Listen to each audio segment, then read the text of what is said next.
Good evening friends. आज की इस वीडियो में हम लोग मॉडर्न हिस्ट्री के चैप्टर 4 भारत में ब्रिटिश शासकों की आर्थिक नीति एवं उसका प्रभाव के बारे में पढ़ेंगे। भारत में ब्रिटिश राज्य की स्थापना का प्रमुख उद्देश्य आर्थिक शोषण था। ब्रिटिश ने अपने व्यापारिक एवं आर्थिक लाभ के उद्देश्य से नीति में परिवर्तन किया। सभी समकालीन नीतियों दो तरफा थी। भारतीय संसाधनों का दोहन तथा सामाजिक एवं राजनीतिक दृष्टिकोण से ब्रिटेन को सर्वाधिक लाभ प्राप्ति करना था। अंग्रेजों को भारत आगमन से पूर्व भारत का व्यापार एवं अर्थव्यवस्था दोनों वैश्विक स्तर पर समृद्धशाली था। भारत के सकल घरेलू उत्पाद समूचे विश्व में सर्वोपरि था। भारत का दक्षिण एशिया, पश्चिमी एशिया तथा अनाज तथा कपड़ा का व्यापार होता था। संपूर्ण विश्व में समस्त उपभोक्ता वस्तुओं की मांग की पूर्ति में भारत सक्षम था, जबकि भारत को बहुत थोड़े वस्तुओं की आयात की आवश्यकता पड़ती थी। वैश्विक स्तर के व्यापारी भारत में सोने चांदी लेकर आए थे तथा भारत से वस्तुओं की खरीद करते थे। इतिहासकारों के अनुसार 18वीं शताब्दी के प्रारंभ में भारत के पास विश्व अर्थव्यवस्था का 23% हिस्सेदारी था, जबकि औपनिवेशिक शासन के पश्चात उसमें निरंतर कमी आती गई। भारत में वैश्विक व्यापारियों के द्वारा सोने चांदी से खरीद की जाती थी, अर्थात भारत में वैश्विक सोने चांदी आगमन के मार्ग तो थे। यही कारण था भारत के लिए सोने की चिड़िया शब्द बन गया। तत्कालीन इतिहासकारों के अनुसार भारत निर्मित 90 प्रकार का कपड़ा यूरोप के बाजार में बिकता था एवं भारतीय वस्तुओं की मांग सर्वोच्च थी। इतिहासकारों के अनुसार भारतीय कारीगरों द्वारा निर्मित मलमल की साड़ी उतनी ही महीन थी कि उसको एक अंगीठी के अंदर भी पूरे थान को बाहर निकाला जा सकता था। औपनिवेशिक आगमन। साम्राज्यवाद। साम्राज्यवाद अंग्रेजी भाषा के इंपेरियलिज्म शब्द से बना है। इसका शाब्दिक अर्थ होता है दूसरे देश के भूक्षेत्र पर उपनिवेश बनाना। उपनिवेशवाद, इसका अर्थ सामान्यतः साम्राज्यवाद के आर्थिक उद्देश्यों की पूर्ति की प्रक्रिया में सहयोगी होना होता है। एक विद्वान के अनुसार उपनिवेशवाद की प्रक्रिया एक अजगर की भांति कार्य करती है, जिसमें विजित राष्ट्र के राजनीतिक, सांस्कृतिक एवं सामाजिक आवरण को तोड़कर नवीन व्यवस्था स्थापित किया जाता है। ठीक वैसे जिस प्रकार अजगर अपने शिकार ग्रहण से पूर्व सभी हड्डियों को तोड़कर लचीला बना देता है। फिर से एक बार देखते हैं। एक विद्वान के अनुसार उपनिवेशवाद की प्रक्रिया एक अजगर की भांति कार्य करती है। इसमें विजित राष्ट्र के राजनीतिक, सांस्कृतिक एवं सामाजिक आवरण को तोड़कर नवीन व्यवस्था स्थापित किया जाता है। सामान्यतः साम्राज्यवाद एवं उपनिवेशवाद दोनों एक ही सिक्के के दो पहलू हैं, जिनका उद्देश्य राजनीति एवं आर्थिक वर्चस्व को स्थापित करना है, किंतु कुछ बिंदुओं पर उनमें असमानता भी स्थापित है, जो निम्नलिखित नीचे दिए गए हैं। उपनिवेशवाद और साम्राज्यवाद। पहले उपनिवेशवाद और साम्राज्यवाद में डिफरेंस देखते हैं। उपनिवेशवाद साम्राज्यवाद की परिष्कृत एवं नवीन विचारधारा है। साम्राज्यवाद एक विचारधारा है, इसका उद्देश्य राजनीति हितों की रक्षा करना होता है। इस प्रक्रिया में विजित राष्ट्र अपने अधीन राष्ट्र पर सक्षम छद्म लोकतंत्र के सहारे शासन कर सकता है। इस प्रक्रिया में विजित राष्ट्र पर विजेता निरंकुश शासन कर सकता है। उपनिवेशवादी प्रक्रिया में विजित राष्ट्र समय के साथ विकास कर सकता है। साम्राज्यवादी प्रक्रिया में विजित राष्ट्रों का आर्थिक विकास लगभग शून्य होता है। उपनिवेशवाद में एक राष्ट्र अपने अधीन राष्ट्र पर अपनी सेवाओं के द्वारा कब्जा प्रदान करता है।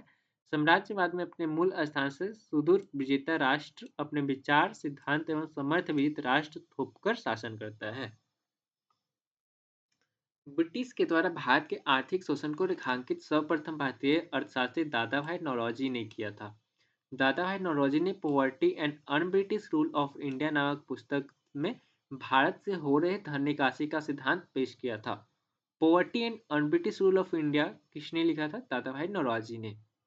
भारतीय धन निकासी सिद्धांत को ही कार्ल मार्क्स ने ब्लीडिंग प्रोसेस की संज्ञा दी थी। ब्लीडिंग प्रोसेस की संज्ञा कार्ल मार्क्स ने दी थी भारतीय धन निकासी को। भारतीय धन निकासी को ब्लीडिंग प्रोसेस के नाम से कार्ल मार्क्स ने दिया था। इसी क्रम में भारतीय आईसीएस अधिकारी ने आरसी दत्त ने इकोनॉमिकल हिस्ट्री ऑफ इंडिया नामक पुस्तक लिखी थी। एक बार फिर से देखते हैं। इस क्रम में भारतीय आईसीएस अधिकारी ने आरसी दत्त ने इकोनॉमिकल हिस्ट्री ऑफ इंडिया नामक पुस्तक लिखी थी। Economical history of India RC Dutt की है। इस पुस्तक में भारतीय राजतंत्र तथा औपनिवेशिक शासन कर वसूली के बीच तुलना किया गया है। करों की तुलना, एक राजतंत्र कर प्रणाली, एक ब्रिटिश कर प्रणाली, दोनों में डिफरेंस देखते हैं। उस प्रणाली में कर वसूली की दर सीमित थी तथा उसका प्रभाव भी भारतीय था। राजतंत्र कर प्रणाली में क्या था? प्रणाली में कर वसूली की दर सीमित थी तथा इसका प्रभाव भी भारतीय था। ब्रिटिश कर प्रणाली देखते हैं। उस कर प्रणाली में उस वसूल की दर शोषणवादी एवं असीमित था। भारतीय राजतंत्र कर प्रणाली का समस्त भाग भारत में संरक्षित रहता था, जबकि अंग्रेजों द्वारा वसूला गया कर का बहुत बड़ा हिस्सा ब्रिटेन भेज दिया जाता था। राजसत्ता के द्वारा कर वसूली के पश्चात कर का बहुत बड़ा हिस्सा भारत के निर्माण पर खर्च होता था। उपनिवेशवाद औपनिवेशिक व्यवस्था ने कभी भी भारतीय आर्थिक विकास को बढ़ावा नहीं दिया, साथ ही सामाजिक आर्थिक शोषण से भारत की क्षतिग्रस्त किया। ब्रिटेन का व्यापारिक एकाधिकार। भारत में ब्रिटेन के व्यापारी भारत के साथ व्यापार चांदी के निवेश से व्यापार करते थे। इससे उनको अतिशय लाभ प्राप्त होता था। ईस्ट इंडिया कंपनी के लाभ एवं भारत की वस्तुओं को यूरोप में बाजार में मांग ने अंग्रेज व्यापारियों को भारत से व्यापार को प्रेरित किया। ईस्ट इंडिया कंपनी ने भारत में व्यापारिक एकाधिकार हेतु राजनीतिक विजय की नीति का पालन किया। भारत में व्यापारिक वर्चस्व के लिए ब्रिटिश कंपनी दो समूहों से युद्ध कर रही थी। प्रथम यूरोपीय कंपनी तथा द्वितीय भारतीय देशी राज्य। चिंसुरा या बेदरा का युद्ध कब हुआ था? 1759 ईस्वी में। चिंसुरा या बेदरा का युद्ध 1759 ईस्वी में। इस युद्ध में अंग्रेजों ने डचों को पराजित कर भारत से बाहर कर दिया। वांडीवास का युद्ध 1760 ईस्वी में। इस युद्ध में अंग्रेजों ने फ्रांसीसी कंपनियों को पराजित किया। इस हार के पश्चात फ्रांसीसी कंपनी भारत के व्यापार से बाहर हो गई। देशी राज्य। ईस्ट इंडिया कंपनी को औरंगजेब की मृत्यु कब हुई थी? 1707 ईस्वी में। इसके पश्चात ज्यादा संघर्ष नहीं करना पड़ा। उत्तरोत्तर मुगल के शासकों की नीतियां एवं स्वतंत्र नवीन देशी राज्यों ने अंग्रेजों को भारत विजय के मार्ग को आसान बना दिया। ईस्ट इंडिया कंपनी की प्लासी प्लासी की युद्ध कब हुई थी? 1757 ईस्वी में। प्लासी विजय ने भारत के लिए एक नवीन आर्थिक नीतियों को प्रेरित किया। ईस्ट इंडिया कंपनी की प्लासी विजय ने भारत के लिए एक नवीन आर्थिक नीतियों को प्रेरित किया।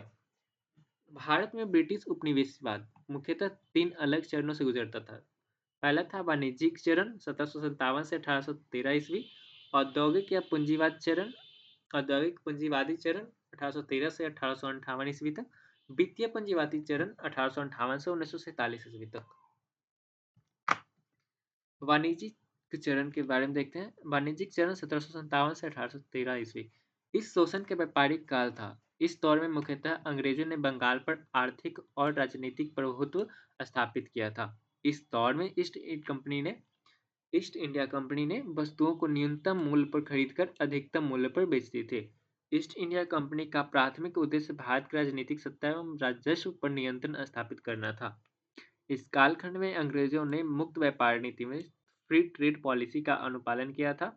प्रसिद्ध अर्थशास्त्री एडम स्मिथ का सिद्धांत अहस्तक्षेप नीति लेसेस फेयर का क्रियान्वयन इसी कालखंड में हुआ था। अहस्तक्षेप नीति लेसेस फेयर को किसने दिया था? एडम स्मिथ का सिद्धांत था। एडम स्मिथ का सिद्धांत क्या था? अहस्तक्षेप नीति। अंग्रेजों ने भारतीय व्यापारी, कृषक एवं नवाबों को तीनों को लूटा था। अंग्रेजों ने भारतीय व्यापारी, कृषक एवं नवाबों तीनों को लूटा था। कालांतर में कूटनीतिक प्रकार से नवाबों को बदनाम कर अंग्रेजों ने उनका स्थान ले लिया। इस दौर में ब्रिटिश सरकार की नीतियों ने भारत की परंपरागत कानून व्यवस्था को नष्ट किया एवं नवीन औपनिवेशिक व्यवस्थाओं को स्थापित किया था। इस दौर के पार्सिवल स्पीयर महोदय ने खुली एवं बेशर्म लूट कहा था। खुली एवं बेशर्म लूट किसने कहा था? पार्सिवल स्पीयर ने। द्वितीय चरण 1813 से 1857 औद्योगिक पूंजीवादी का चरण रहा। यह यूरोप में नेपोलियन युग का दौर था। नेपोलियन बोनापार्ट की महाद्वीपीय व्यवस्था ने ब्रिटेन के व्यापार को संकुचित कर दिया था। नेपोलियन की मृत्यु के पश्चात भारत का कच्चा माल ब्रिटेन से प्राप्त हुआ तथा ब्रिटेन में निर्मित वस्तुएं भारत सहित वैश्विक व्यापार का हिस्सा बना। 1760 के दशक में प्रारंभ हुआ औद्योगिक क्रांति ने भारत के हस्तशिल्प उद्योग को पूर्णतः नष्ट कर दिया। इस दौर में विविधकारी आयात निर्यात कर लगाए। इसके अंतर्गत आयात कर मात्र 3 से 5% लगाया गया, जबकि निर्यात कर 10% था। इस विभेदकारी नीति के परिणाम में भारत में कपड़ा, बर्तन तथा कागज उद्योग नष्ट हो गए। अंग्रेजों ने भारत में राजस्व सुधार के अंतर्गत अस्थायी बंदोबस्त व्यवस्था लागू किया। इसका उद्देश्य भारत में अपने लिए सशक्त एवं शक्तिशाली समर्थक वर्ग को खड़ा करना था तथा कृषि शोषण को बढ़ाना था। इसी दौर में कृषि क्षेत्र के साथ वाणिज्य तथा समाज की मूलभूत नीतियों का भी शोषण हुआ। तृतीय चरण 1858 से 1947 में वित्तीय पूंजीवाद का दौर हुआ। इस दौर में भारत को पूर्णतः ऋणी बनाया गया और तथा अंग्रेजों ने भारत के आधुनिक प्रौद्योगिकी विकास में भी रुचि नहीं लिया। अंग्रेजों ने भारत में पूंजी निवेश के लिए चाय, कॉफी एवं रबर तथा नील बागानों को चुना। अंग्रेजों ने भारत में पूंजी निवेश के लिए चाय, कॉफी, रबर तथा नील बागानों को चुना। भारत में रेलवे का विकास हुआ। रेलवे को विकास का प्राथमिक उद्देश्य भारत से बचे माल के परिवहन को बढ़ाना था। भारत में रेलवे विकास के निवेश को गारंटी प्रणाली कहा गया। अंग्रेजों ने भारत में सूती मिलों तथा इस्पात के कारखानों में पूंजी का निवेश नहीं किया। भारत से प्राप्त पूंजी के बदौलत एक नवीन पूंजीपत वर्ग का उदय हुआ। इस वर्ग का भारत एवं वैश्विक स्तर पर श्रमिक वर्ग से संघर्ष भी प्रारंभ हो गया। वित्तीय पूंजीवाद के दुष्परिणामों ने भारत को आर्थिक रूप से अत्यधिक खोखला बना दिया। 1858 का अधिनियम ईस्ट इंडिया कंपनी के समस्त ऋण को भारत के द्वारा चुकाए जाने का प्रावधान था। वेतन, भत्ते तथा पेंशन के खर्चों को भी भारत पर ही सौंप दिया गया। भारत का धन ब्रिटेन गया तथा वापसी में वही धन ऋण के रूप में भारत को प्राप्त होने लगा। भारत एक गरीब राष्ट्र में परिवर्तित हो गया तथा दादा भाई नौरोजी ने इसी धन के निकासी का सिद्धांत के रूप में सिद्ध किया। धन बहिर्गमन सिद्धांत धन बहिर्गमन सिद्धांत का अर्थ भारत की धन संपत्ति का इंग्लैंड के हस्तांतरण से था। इस आर्थिक प्रवाह के माध्यम से भारत का सर्वाधिक क्षति होता था। धन बहिर्गमन सिद्धांत का प्रतिपादन प्रसिद्ध राष्ट्रवादी अर्थशास्त्री दादा भाई नौरोजी ने किया था। 2 मई 1867 को लंदन में आयोजित ईस्ट इंडिया एसोसिएशन की बैठक में दादा भाई नौरोजी ने अपने लेख England debt to India, poverty and un British rule in India में प्रस्तुत किया गया। इंग्लैंड डेट टू इंडिया नामक पुस्तक का प्रकाशन वर्ष 1901 में स्वान सनीचैन ने इंग्लैंड में किया था। धन विकास सिद्धांत का प्रबल समर्थक भारत के 2 प्रबुद्ध बुद्धिजीवियों डॉक्टर रमेश चंद्र दत्त एवं महादेव गोविंद रानडे ने लिया था। धन विकास सिद्धांत का 2 समाचार पत्र अमृत बाजार पत्रिका तथा लोकमान्य तिलक की पत्रिका मराठा ने उसका विरोध किया था। वर्ष 1813 के चार्टर एक्ट में कंपनी के व्यापारिक एकाधिकार की समाप्ति कर दी गई थी। इसका अप्रत्यक्ष प्रभाव भारत के आर्थिक शोषण पर पड़ा था। 1872 में महादेव गोविंद रानडे ने भारत में पूंजी संसाधनों का वर्टिंगमन की आलोचना की तथा दादा भाई नौरोजी ने इसको इविल्स ऑफ इविल इसका मतलब है अनिष्टों का अनिष्ट की संज्ञा दी थी। इसने दादा भाई नौरोजी ने दादाभाई नौरोजी ने धन निष्कासी सिद्धांत को भारत के सभी दुखों का मूल माना था तथा इसके द्वारा ढेरों लेख लिखा था। प्रसिद्ध राष्ट्रवादी अर्थशास्त्री रमेश चंद्र दत्त ने धन निकासी सिद्धांत को बढ़ते हुए घाव की संज्ञा दी थी। बढ़ते हुए घाव की संज्ञा किसने दी थी? रमेश चंद्र दत्त ने।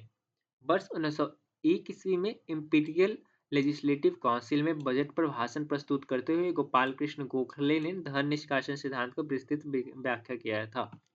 भारत में भू राजस्व व्यवस्था भारत में कालांतर में भू राजस्व कल्याणकारी विषय रहा है। निम्न कर वसूली के दर के साथ किसानों को अत्यधिक कृषि सुविधाएं प्राप्त होती थी। औपनिवेशिक शासन प्रणाली ने नवीन शोषणवादी भू राजस्व व्यवस्था लागू किया, जिसका प्राथमिक उद्देश्य अत्यधिक धन की वसूली करना था। अंग्रेजों के द्वारा स्थापित द्वैध शासन ने बंगाल, बिहार तथा उड़ीसा के भू राजस्व एवं आर्थिक क्रियाविधि को पूर्णतः प्रभावित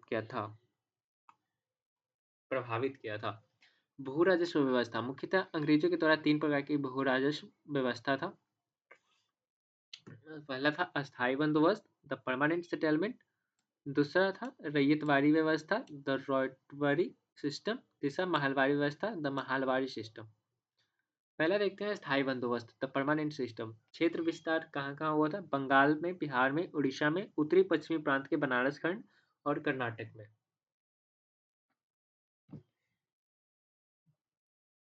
इस इन समस्त भूखंड पर अंग्रेज समर्थित अस्थायी बंदोबस्त अथवा जमींदारी प्रथा लागू किया गया। इन प्रणाली के सर्वप्रथम बंगाल में लागू द्वैत शासन के साथ प्रारंभ किया गया था। इसी क्रम में बंगाल में मोहम्मद रजा खां को बंगाल का नायब सूबेदार नियुक्त किया गया था। मोहम्मद रजा खान को बंगाल का नायब सूबेदार नियुक्त किया गया था। उसको अंग्रेज अधिशासित समस्त भूमि के 19% भूभाग पर लागू किया गया। उस व्यवस्था को जमींदारी प्रथा या जागीरदारी प्रथा तथा इस्तेमरारी प्रथा भी कहा गया था।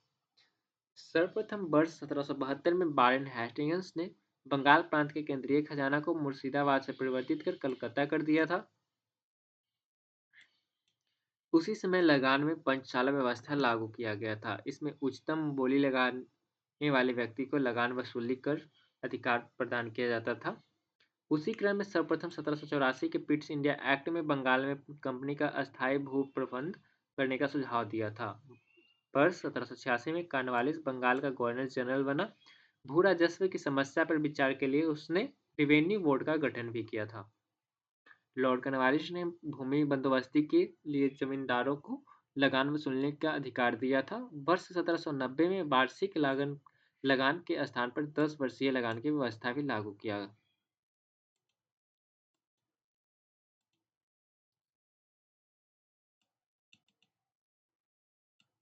22 मार्च 1793 में लागू अस्थायी बंदोबस्ती इस्तेमरारी व्यवस्था तथा जागीरदारी व्यवस्था भी कहा गया। उस व्यवस्था में जमींदार अपने जमींदारी सेवा को बदले 11% रखता था तथा बाकी शेष 89% अंग्रेजी खजाने में जमा करता था। अस्थायी बंदोबस्त व्यवस्था में बंगाल के भूमि का स्वामी जमींदार को मान लिया गया था।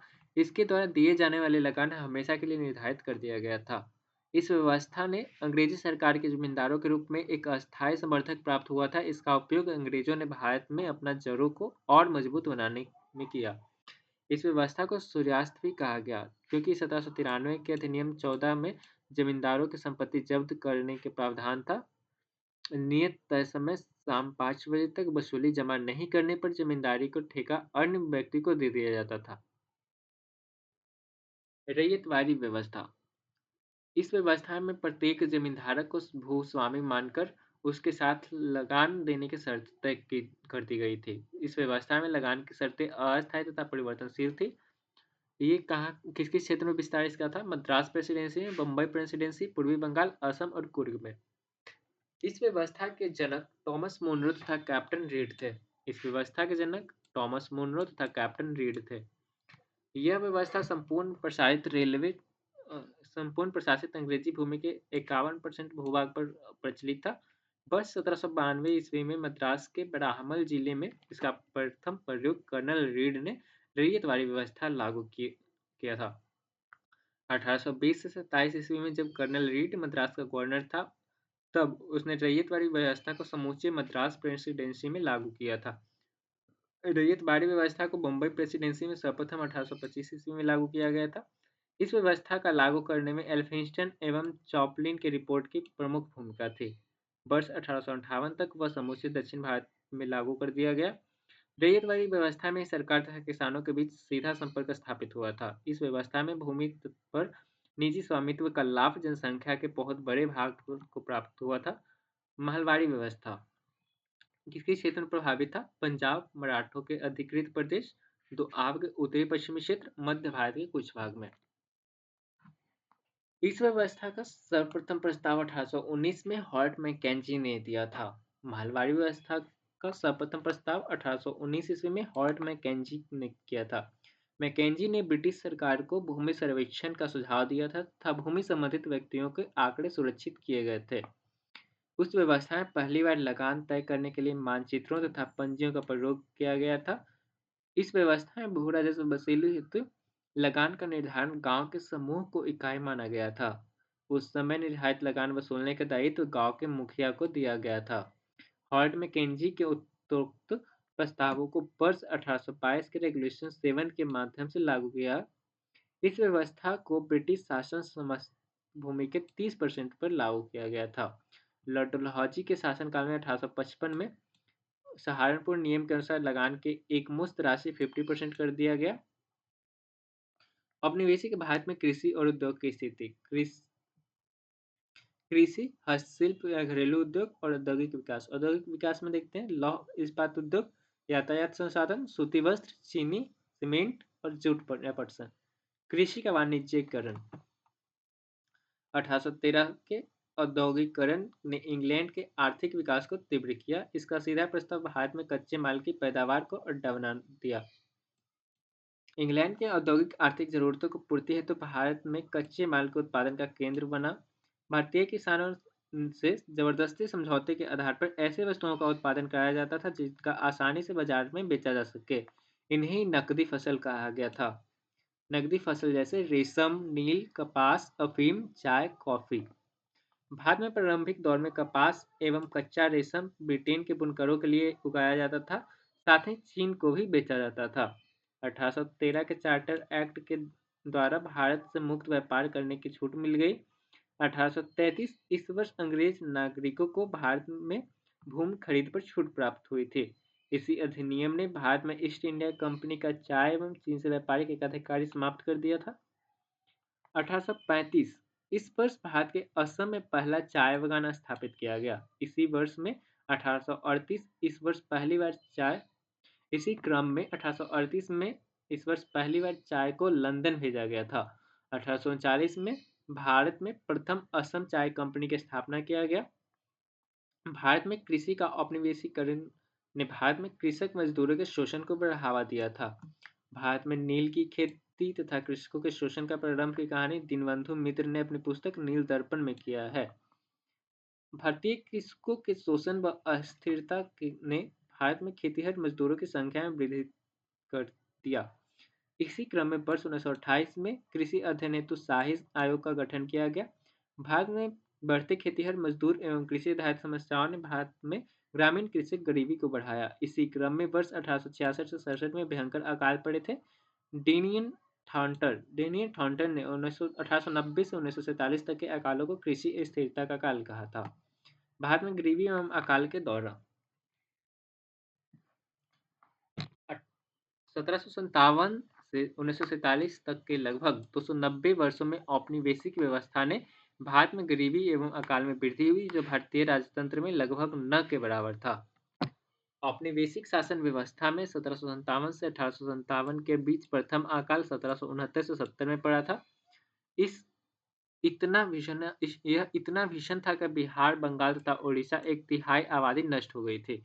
इसी क्रम में 1781, 82 एवं 84 तथा 1792 में मद्रास तथा उत्तरी भारत में सूखा तथा अकाल पड़ा। वर्ष 1837 में उत्तर प्रदेश तथा बिहार के कुछ क्षेत्र में भयंकर अकाल पड़ा था। सरकार ने इस क्रम में तटस्थता की नीति अपनाई थी। भारत में एक आंकड़ों के अनुसार तथा विलियम डिग्बी के विचार में 2,88,00,000 लोग मारे गए। 19वीं शताब्दी के सर्वाधिक जानमाल की क्षति 1876 से 78 ईस्वी के अकाल में हुआ था। 1942-43 में हुए बंगाल अकाल का प्रमुख कारण फसलों की असफलता थी। भारत में प्रथम अकाल आयोग का गठन लॉर्ड लिंटन के कार्यकाल में हुआ। इसी क्रम में दुर्भिक्ष आयुक्त की नियुक्ति का सिफारिश मैकडोनल्ड आयोग ने किया था। प्रोस्पोरस ब्रिटिश इंडिया नामक पुस्तक की रचना विलियम डिग्बी ने किया था। प्रोस्पोरस ब्रिटिश इंडिया नामक पुस्तक की रचना विलियम डिग्बी ने किया था। कमिचारी प्रथा बिहार तथा उड़ीसा में प्रचलित था, जो सामान्यतः कृषि दास हुआ करते थे। इसी क्रम में तमिलनाडु में पनियल तथा गुजरात में हाली समूह के मजदूर कृषि दास कहलाते थे। ब्रिटिश कालीन समिति इनाम आयोग 1852 ईस्वी में आया था। इनके अध्यक्ष इनाम थे वायसराय, उस समय के वायसराय लॉर्ड डलहौजी थे। अस्ट्रेची आयोग 1880 ईस्वी में आया था। अध्यक्ष Richard Strachey, viceroy Lord Lytton. Hunter आयोग लॉर्ड रिपन के शासनकाल में आया था और उसके अध्यक्ष विलियम हंटर थे। 1882 ईस्वी में इंट्रोड्यूस किया गया। हर्षल समिति 1893 ईस्वी में इंट्रोड्यूस किया गया। इसके अध्यक्ष हर्षल थे, वायसराय लॉर्ड लैंसडाउन थे। लॉयल आयोग 1897 ईस्वी में स्थापना की गई थी। अध्यक्ष जेम्स लॉयल और वायसराय लॉर्ड एल्गिन। मैकडोनल्ड आयोग 1900 ईस्वी में एंटोनी मैकडोनल्ड इसके अध्यक्ष थे। लॉर्ड कर्जन उस समय के वायसराय थे। मॉनक्रिफ आयोग 1901 ईस्वी में आया था। बेल्विन स्कॉट मॉनक्रिफ इसके अध्यक्ष थे। लॉर्ड कर्जन उस समय के वायसराय हुआ करते थे। रैले आयोग 1902 ईस्वी में थॉमस रैले इसके अध्यक्ष थे। लॉर्ड कर्जन के समय लाया गया था। फिर से देखते हैं, इनाम आयोग का उद्देश्य था भूस्वामी की उपाधियों की जांच हेतु इनाम आयोग आया था। स्ट्रैची आयोग अकाल पीड़ितों की राहत दिलाने हेतु गठित हुआ था। अकाल पीड़ितों को राहत दिलाने हेतु स्ट्रैची आयोग। हंटर आयोग शिक्षा के प्रगति के पुनर्विलेखन हेतु गठित हुआ था। हर्षिल आयोग टकसाल संबंधी सुझाव देने हेतु हर्षिल समिति। लॉयल आयोग 1880 ईस्वी के दुर्भिक्ष आयोग की रिपोर्ट का अध्ययन कर सुझाव देने के लिए गठित हुआ था।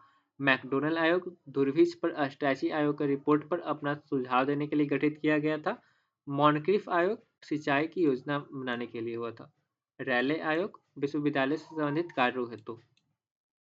फ्रेजर आयोग पुलिस प्रशासन की कार्य पद्धति की जांच करने के लिए गठित किया गया। सेंट्रल आयोग कलकत्ता विश्वविद्यालय की कार्यप्रणाली और उसके दोषों की जांच के लिए गठित हुआ। शाही आयोग नागरिक सेवा से संबंधित समस्याओं पर गठित था। सैंडहर्स्ट समिति अंग्रेजी सेना का भारतीयकरण करने संबंधी सुझाव हेतु गठित हुआ था। बटलर समिति ब्रिटिश समस्तता और देशी राज्यों के अच्छे संबंध स्थापित करने के उद्देश्य से गठित हुआ था। लिंडसे आयोग मशीनरी शिक्षा के विकास के लिए गठित हुआ था। विटले आयोग भारत में औद्योगिक कार्यशालाओं व बगीचों में श्रम की स्थिति में सुधार व सुझाव हेतु। सप्रू समिति संयुक्त राज्य में बेरोजगारी के कारणों के अध्ययन हेतु। वुडहेड आयोग बंगाल दुर्भिक्ष के कारणों की जांच हेतु गठित किया गया था। फ्रेजर आयोग कब आया था? 1902 ईस्वी में। इसके अध्यक्ष फ्रेजर थे। उस समय के वायसराय लॉर्ड कर्जन थे। सैडलर आयोग 1917 ईस्वी में इंट्रोड्यूस किया गया। उसके अध्यक्ष माइकल सैडलर थे और वायसराय लॉर्ड चेम्सफोर्ड। शाही आयोग 1923 ईस्वी में लॉर्ड ली इसके अध्यक्ष थे। लॉर्ड रीडिंग के शासनकाल में आया था। सैंडहर्स्ट समिति 1925 ईस्वी में इंट्रोड्यूस किया गया। इसके अध्यक्ष एंड्रयू अस्किन थे और उसमें के वायसराय लॉर्ड रीडिंग थे। बटलर समिति 1927 ईस्वी में इसके अध्यक्ष हरकोट बटलर था। Viceroy Lord Irwin. लिंडसे आयोग 1929 ईस्वी में आया। एंडसिल लिंडले इसके अध्यक्ष थे। Lord Irwin viceroy. विटले आयोग 1929 ईस्वी में आया था। जे.एच. विटले इसके अध्यक्ष थे। लॉर्ड इरविन के शासनकाल में। सप्रू समिति तेज बहादुर सप्रू इसके अध्यक्ष थे। लॉर्ड वेलिंगटन के शासनकाल में आया था। वुडहेड आयोग सर्जन वुडहेड इसके अध्यक्ष थे। लॉर्ड वेवेल के कार्यकाल में 1943-44 ईस्वी में। अन्य भारतीय उद्योगों का विकास। भारत में सबसे पहला उद्योग सूती वस्त्र उद्योग था। इसमें भारतीयों द्वारा पूंजी लगाया गया। वर्ष 1818 में प्रथम सूती वस्त्र मिल कोलकाता के निकट फोर्ट ग्लोस्टर में लगाया गया था, किंतु यह मिल का सफल संचालन नहीं हो सका था। द्वितीय मिल बम्बई स्पिनिंग एंड नीविंग कंपनी सन 1853 ईस्वी में बम्बई में कवासजी एंड डावर द्वारा स्थापित की गई थी। देश में प्रथम जूट कारखाना जॉर्ज ऑकलैंड द्वारा 1855 ईस्वी में कलकत्ता के निकट रिसंड्रा नामक स्थान पर लगाया गया था। चीनी उद्योग भारत में सबसे पहले बेतिया बिहार में 1840 में लगाया गया था। एक बार फिर से देखते हैं। बम्बई स्पिनिंग एंड नीविंग कंपनी सन 1853 में बम्बई में जी.एन. डावर द्वारा स्थापित किया। प्रथम जूट कारखाना जॉर्ज ऑकलैंड द्वारा 1855 में लगाया गया कलकत्ता में। चीनी उद्योग भारत में बिहार के बेतिया जिले में 1840 ईस्वी में लगाया गया। भारत में चाय उद्योग का विकास वर्ष 1850 के पश्चात हुआ था।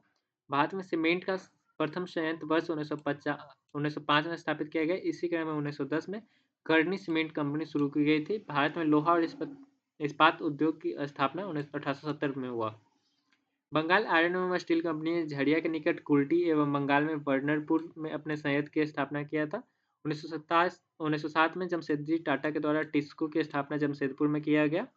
1923 में Bhagwati Visvesvaraya iron and steel work की स्थापना किया गया। यह सार्वजनिक क्षेत्र की पहली इकाई थी। सूती वस्त्र की स्थापना 1818 ईस्वी में, स्थान फोर्ट ग्लोस्टर। सूती वस्त्र 1818 ईस्वी में फोर्ट ग्लोस्टर। सूती वस्त्र 1853 में बम्बई में सफल हुआ था, लेकिन जो 1818 ईस्वी में फोर्ट ग्लोस्टर में लगा था वो असफल था। कागज उद्योग कागज उद्योग स्थापना 1832 ईस्वी में, स्थान रामपुर। चीनी उद्योग 1840 ईस्वी में बेतिया बिहार में। सीमेंट उद्योग 1904 ईस्वी चेन्नई में। जूट उद्योग 1855 ईस्वी में रिसंद्रा रिसंद्रा पश्चिम बंगाल में। लौह इस्पात 1870 ईस्वी कुल्टी पश्चिम बंगाल में। ऊनी वस्त्र 1876 ईस्वी कानपुर में। कृत्रिम रेशम रेशा 1920 ईस्वी में त्रावणकोर में। एल्युमिनियम 1937 जेके नगर में पश्चिम बंगाल में। फिर से एक बार देखते हैं।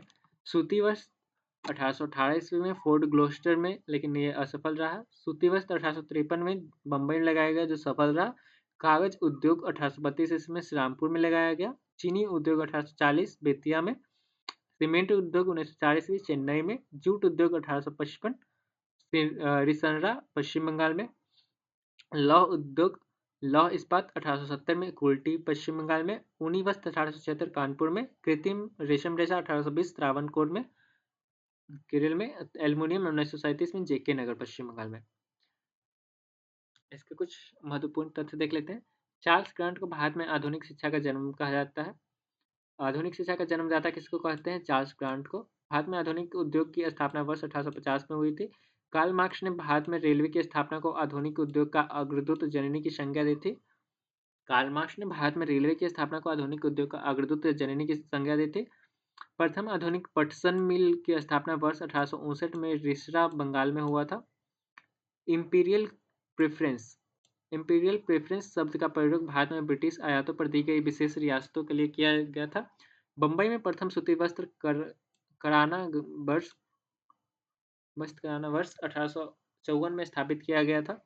वर्ष 1822 में पहली बार औपचारिक रूप से महलबारी व्यवस्था लागू किया गया था। ब्रिटिश काल में बिहार में अफीम एवं सोडा का सर्वाधिक उत्पादन किया जाता था। बिहार में सर्वप्रथम रेल लाइन लॉर्ड डलहौजी के कार्यकाल में लगाई गई थी। नील कृषकों की दुर्दशा पर बंगाल के प्रख्यात लेखक दीनबंधु मित्र ने नील दर्पण नामक पुस्तक की रचना किया था। अंग्रेजों के द्वारा सर्वप्रथम केरल के वायनाड जिला में कॉफी बागान लगाए गए थे। बंगाल में सर्वप्रथम रेलवे लाइन का निर्माण वर्ष 1853 में बम्बई व थाने के नगरों के बीच हुआ था। भारत में अंग्रेजी शासनकाल में स्थापित 1883 में पारित इलवर्ट बिल का उद्देश्य भारतीय अदालतों में भारतीय एवं यूरोपीय व्यक्तियों के बीच की बराबरी को रोकना था। अंग्रेज उपनिवेश काल में भारत के उद्योगों का विकास पूंजी निवेश के कारण प्रभावित रहा था। वर्ष 1833 के चार्टर एक्ट में ईस्ट इंडिया कंपनी के व्यापारिक एकाधिकार को समाप्त कर दिया गया। चार्ल्स वुड का घोषणा पत्र वुड डिस्पैच 1854 भारतीय शिक्षा का मैग्ना कार्टा कहा जाता था। चार्ल्स वुड का घोषणा पत्र भारतीय शिक्षा का मैग्ना कार्टा कहा जाता था। वर्ष 1911 का इंपीरियल लेजिस्लेटिव काउंसिल पेश किया गया था, जिसका उद्देश्य प्राथमिक शिक्षा को निःशुल्क तथा अनिवार्य बनाना था। वर्ष 1911 का इंपीरियल लेजिस्लेटिव काउंसिल पेश किया गया था, इसका उद्देश्य प्राथमिक शिक्षा को निःशुल्क तथा अनिवार्य बनाना था। वर्ष 1911 को इंपीरियल लेजिस्लेटिव काउंसिल को गोपाल कृष्ण गोखले ने प्राथमिक शिक्षा का मैग्ना कार्टा कहा है।